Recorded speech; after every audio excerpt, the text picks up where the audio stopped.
Eric Bergstrom here with Kevin Konyne of the Marinette Marines. Thanks for joining me today. I appreciate it. Yeah, no problem. Thanks for having me on.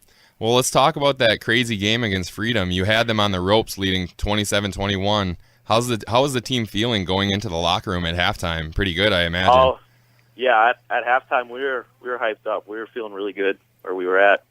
And we knew it was going to take 4 quarters, and we played a great first half, obviously, and we were pretty excited about that. And that's exactly what we didn't want happening coming into the second half, but I don't know, we didn't feel flat coming out. I'm give credit to them for responding to us. Is that like when you were leaving the locker room, did you feel good going in? Like you felt like keep this up and we have a good game plan, and you felt like you could keep attacking them in the same way?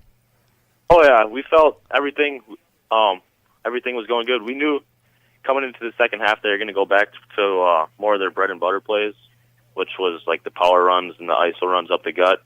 Because the first half they were trying to pass a lot, and our secondary was playing really good. So, and that's exactly what happened. They went back to their run plays, and it was tough to stop.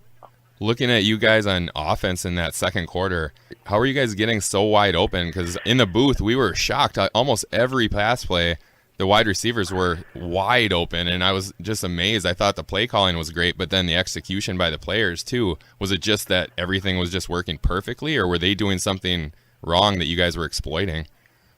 No, I think it was just we finally put it all together and started executing everything. We tapped into our full potential, I think, for that first half.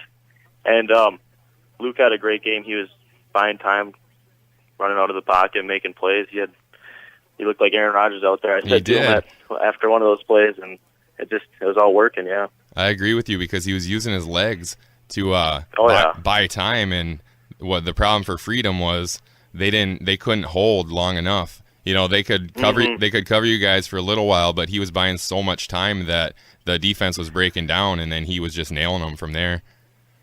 Oh yeah, he played his best game by far, I think.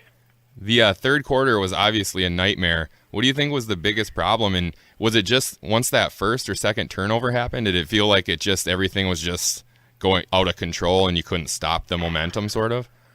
Yeah, that could be it. I think they're kind of shocked, and they kind of had time to regroup at half, and came out and played. They played a really good second half, and I don't know. I think we might have felt like we had them already.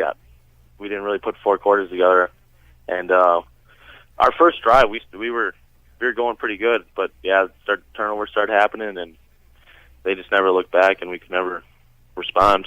You're right. That first drive, you had a couple good plays, and you were already up to I think your own 40-yard line. So if it could have been a completely different game if that drive would have went into their territory, because I think it would have been tight. What's your team's mindset now? You've had a couple days. You know, I know it's hard coming out of a game like that. What do you think your team's mindset's going to be at practice this week and getting ready for your Friday game against Denmark? Oh, definitely just putting the whole game together. Because I mean, if we put 4 quarters together with our playing how we did the first half, it doesn't matter who we play. We're going to be a tough team to beat, and that's just what we got to focus on, is putting the whole game together like that.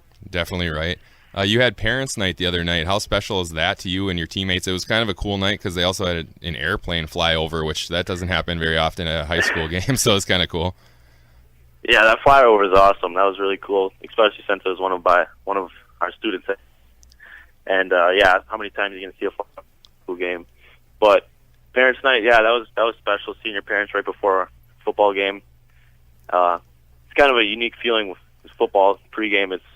That's a unique feeling in itself, and then being with your parents, it kind of just calms you down and settles us. And it was good, yeah. Talk to me about your linebacking group. What's the job of your linebackers in that defense, and are you guys tight as a group? I know you and Connor Nelson are big in the linebacking group.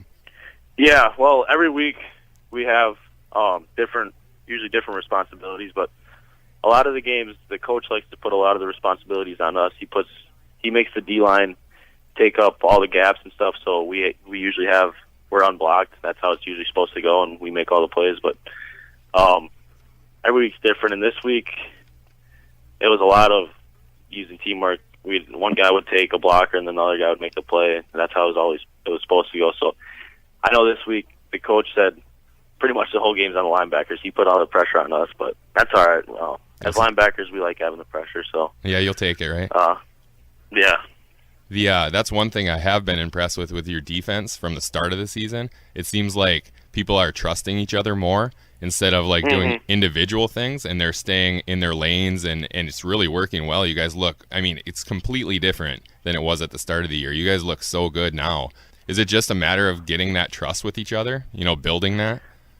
Yeah, I think that has a lot to do with it too, but also we were really the only linebacker with experience in that core was Connor, and he was only a sophomore last year, and so he's still pretty young, and it's my first year, and Max Drees' his first year on varsity, so I think it just comes with getting used to varsity football and getting to know it.